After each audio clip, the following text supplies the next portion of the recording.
নমস্কার, আপনারা দেখতে শুরু করেছেন মিনিট নিউজ। দুনিয়ার সমস্ত খবর মিনিটে পেতে লাইক করুন আমাদের চ্যানেল এবং সাবস্ক্রাইব করে আমাদের সঙ্গে থাকুন। শুরু করছি আজকের বাছাই করা শিরোনাম। বোলপুরে নিষিদ্ধ কাপ সিরাপের বিরুদ্ধে বড়সড় সাফল্য পেল বোলপুর থানার পুলিশ। গোপন সূত্রে খবর পেয়ে বোলপুর থানার অন্তর্গত উদয়নপল্লী এলাকায় অভিযান চালিয়ে প্রায় ৪,৭০০ বোতল নিষিদ্ধ কাপ সিরাপ উদ্ধার করে পুলিশ। ঘটনাস্থল থেকে অভিযুক্ত মুন্না সিং নামে একজনকে গ্রেফতার করা হয়েছে। উদ্ধার হয় বিপুল পরিমাণ কাপ সিরাপ কিভাবে মজুত করা হয়েছিল এবং এগুলি কোথায় বিক্রির পরিকল্পনা ছিল তা জানতে ইতিমধ্যেই জিজ্ঞাসাবাদ শুরু করেছে বোলপুর থানার পুলিশ। পুলিশের অনুমান এই ঘটনার সঙ্গে কোনো বড় চক্র জড়িত থাকতে পারে। পুরো ঘটনা তদন্ত চলছে এবং প্রয়োজনে আরও গ্রেফতারি বাড়তে পারে বলে জানিয়েছে পুলিশ। কোচবিহারে আগুনে ছাই বাড়ি, হতাহতের কোনো খবর নেই। কোচবিহারে ভয়াবহ আগুন লেগে পুড়ে ছাই হয়ে গেল একটি বাড়ি। কোচবিহার শহরের 18 নম্বর ওয়ার্ডের চালতাতলা এলাকার ঘটনা। খবর পেয়ে ঘটনাস্থলে ছুটে আসে কোতোয়ালি থানার পুলিশ। পাশাপাশি খবর পেয়ে পৌঁছন কোচবিহার পুরসভার চেয়ারম্যান দিলীপ সাহা। দুটি ইঞ্জিন আগুন নিয়ন্ত্রণে আনে, তবে হতাহতের কোনো খবর নেই। চুরির অভিযোগে শুরু, প্রেমের গল্পে শেষ। নন্দকুমারের গৃহবধূর সাজানো নাটক ফাঁস। পূর্ব মেদিনীপুরের নন্দকুমারের ধিতাই বসন এলাকায় এমন এক ক্রাইম থ্রিলার মঞ্চস্থ হল, যেখানে লেখক, পরিচালক, প্রযোজক আর নায়িকা সব একাই। নাম বর্ণালী হাজরা, পেশায় গৃহবধূ। পরিকল্পনা একেবারে ঝকঝকে। প্রেমিক সন্তু মণ্ডলকে দিয়ে নিজের বাড়িতে সোনার গয়না চুরি করিয়ে তারপর শাশুড়িকে সঙ্গে নিয়ে সোজা হাজির নন্দকুমার থানায়। চোখে জল, গলায় কাঁপুনি, মুখে করুণ আরতি। বাবু, আলমারি ভেঙে সব গয়না চুরি গেছে। কিন্তু পুলিশের তদন্ত যত এগোয় ততই চিত্রনাট্য উল্টো দিকে মোড় নেয়। তদন্তে উঠে আসে যিনি অভিযোগকারী তিনিই আসলে গল্পের মূল ভিলেন। চুরি, কান্না, অভিযোগ সবটাই বর্ণালী হাজরার নিজের হাতে লেখা স্ক্রিপ্ট। প্রেমিক সন্তু শুধুই সহকারী পরিচালক। শেষমেশ পুলিশের পর্দা ফাঁস আর প্রেমিক প্রেমিকা দুজনেই গ্রেফতার। যদি এটা টিভি সিরিয়াল হতো তাহলে নিঃসন্দেহে বর্ণালী পেতেন সেরা অভিনেত্রীর পুরস্কার। কিন্তু এখন বাস্তবে পরিচালক বর্ণালী ও সহপরিচালক সন্তুর একমাত্র ঠিকানা জেলের অন্ধকার কুঠুরি। আর পুলিশ গয়নাগুলো ফেরানোর ব্যবস্থা করবেন বলেই জানিয়েছেন। মালদায় পথশ্রী প্রকল্পে নিম্নমানের কাজের অভিযোগ।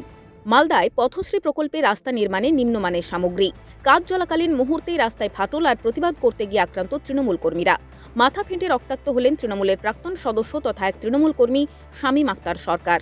কাঠগড়ায় সিপিএমের পঞ্চায়েত সদস্য মাহবুল হক সহ কংগ্রেস কর্মীরা। মালদার চাঁচল থানার মহানন্দপুরের ঘটনায় উত্তপ্ত হয়েছে এলাকার পরিস্থিতি। মাহবুল হক, মাসিউর রহমান ও তাফাজ্জল হোসেন সহ 5 জনের বিরুদ্ধে থানায় অভিযোগ দায়ের আহতের পরিবারের। গোটা ঘটনায় চাঁচল থানার পুলিশ তদন্ত শুরু করেছে। মুর্শিদাবাদের বিড়ি ফ্যাক্টরিতে ভয়াবহ আগুন। মুর্শিদাবাদের শামশেরগঞ্জ থানার অন্তর্গত রতনপুর এলাকায় একটি বিড়ি ফ্যাক্টরিতে অগ্নিকাণ্ডের ঘটনাকে ঘিরে ব্যাপক চাঞ্চল্য ছড়ায়। খবর পেয়ে ঘটনাস্থলে পৌঁছয় দমকল বাহিনীর 2টি ইঞ্জিন এবং শামশেরগঞ্জ থানার বিশাল পুলিশ বাহিনী। স্থানীয় সূত্রে খবর, ফ্যাক্টরির বিড়ির ভাট্টিতে কয়লা দেওয়া ছিল, তবে কয়লা সম্পূর্ণভাবে না জ্বলে থাকা অবস্থায় ভাট্টির গেট বন্ধ করে দেওয়া হয়। আর এর ফলে ভাট্টির ভেতরে জমে থাকা ধোঁয়া থেকে আগুন লেগে যায় বলে জানান ফ্যাক্টরির এক ঠিকাদার। আগুন দ্রুত ছড়িয়ে পড়ায় ফ্যাক্টরির ভেতরে আতঙ্কের সৃষ্টি হয়। প্রায় 1 ঘন্টারও বেশি সময় ধরে আগুন জ্বলতে থাকে। দমকল কর্মীদের দীর্ঘ প্রচেষ্টার পর আগুন নিয়ন্ত্রণে আসে। এই ঘটনায় এখনো পর্যন্ত কোনো হতাহতের খবর নেই, তবে অগ্নিকাণ্ডে ফ্যাক্টরির ভেতরে বেশ কিছু ক্ষয়ক্ষতি হয়েছে বলে প্রাথমিক অনুমান। রাতের অন্ধকারে আক্রান্ত বিজেপি। বিধানসভা ভোটের আগে রাতের অন্ধকারে বিজেপির হাড়োয়া 2 নম্বর মণ্ডল সভাপতি অরবিন্দ বিশ্বাসের ওপর হামলা।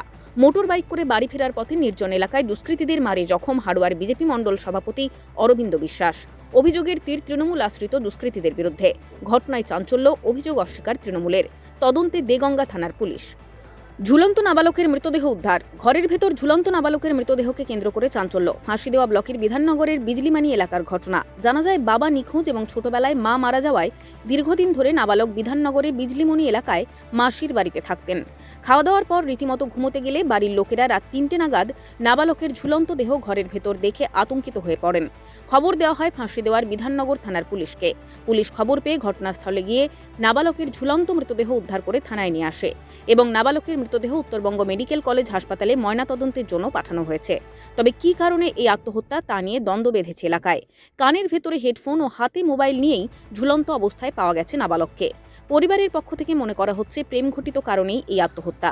তবে সমস্ত ঘটনার তদন্তে ফাঁসি দেওয়ার বিধাননগর থানার পুলিশ। ডায়মন্ড হারবারে বাইক দুর্ঘটনা, আহত 5। দক্ষিণ 24 পরগনার ডায়মন্ড হারবারে 2টি বাইকের মুখোমুখি সংঘর্ষে আহত 5। ঘটনাটি ডায়মন্ড হারবার থানার আই লাভ ডায়মন্ড হারবার এলাকার। পুলিশ ও স্থানীয় সূত্রে খবর, একটি বাইকে ছিলেন পায়েল দাস, সঙ্গীতা মণ্ডল ও মিলন মণ্ডল। তাঁদের বাড়ি রায়চক ও দোস্তপুর এলাকায়। তারা ডায়মন্ড হারবারের দিক থেকে কলকাতার উদ্দেশ্যে যাচ্ছিলেন। অন্যদিকে অন্য বাইকে ছিলেন জাকির ঘরামি ও রাজেশ মোল্লা। তাদের বাড়ি কুলপির বাগাড়িয়া এলাকায়। তারা ডায়মন্ড হারবার থেকে কুলপির দিকে যাচ্ছিলেন। প্রত্যক্ষদর্শীরা জানান, দুটি বাইকের গতি বেশি থাকায় নিয়ন্ত্রণ হারিয়ে হঠাৎই মুখোমুখি সংঘর্ষ হয়। সংঘর্ষের তীব্রতায় দুটি বাইকের 5 জনই রাস্তায় ছিটকে পড়েন। খবর পেয়ে দ্রুত ঘটনাস্থলে পৌঁছয় ডায়মন্ড হারবার থানার পুলিশ। আহত 5 জনকে উদ্ধার করে Diamond Harbour government medical college ও হাসপাতালে ভর্তি করেন তারা। অন্যদিকে দুর্ঘটনা তদন্ত শুরু করেছে পুলিশ। লক্ষ্মীকান্তপুর বাজারে বিধ্বংসী আগুন, লক্ষাধিক টাকার ক্ষয়ক্ষতি। গভীর রাতে বিধ্বংসী আগুনে পুড়ে ভস্মীভূত একাধিক দোকান। ঘটনার জেরে চাঞ্চল্য ছড়িয়ে পড়ে দক্ষিণ 24 পরগনার মন্দির বাজার থানার লক্ষ্মীকান্তপুর বাজার এলাকায়। জানা যায়, মঙ্গলবার গভীর রাতে হঠাৎই লক্ষ্মীকান্তপুর বাজারে দাউ দাউ করে আগুন জ্বলতে দেখেন স্থানীয়রা। নিমেষেই আগুন ছড়িয়ে পড়ে আশেপাশে। ঘটনার জেরে এলাকার একাধিক দোকান পুড়ে ছাই হয়ে যায়। পরে ডায়মন্ড হারবার ও জয়নগর থেকে দমকলের 2টি ইঞ্জিন ঘটনাস্থলে পৌঁছে আগুন নিয়ন্ত্রণে আনে।